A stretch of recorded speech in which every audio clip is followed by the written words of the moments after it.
احنا في عند رائم هذه المنطقة الجميلة. ايوه لقينا احد الشباب اللي مولودين هنا في المنطقة هذه شمال تونس. ايش اسمك؟ مجد. مجد. تعرف الدوري السعودي؟ ايه. بنزيما مع مين الان؟ اتحاد. ونيمار؟ هلال. ورونالدو؟ نصر. وانت بتشوف الدوري السعودي؟ ايه. عجيب. ايه. ليش؟ لانه اقوى دوري. اقوى دوري؟ ايه. اقوى من الاسباني؟ اي خاطر في جوارات قويين خلاص. يعني في لعيبة كبار ها؟ ايه. واول كنت تشوف الدوري السعودي ولا لا؟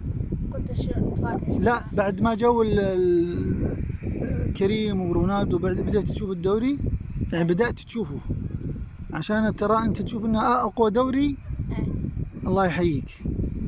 انت ايش تشجع من الانديه السعوديه؟ النصر والهلال والاتحاد. لا لازم واحد. النصر. النصر. عشان ايش؟ عشان مهزي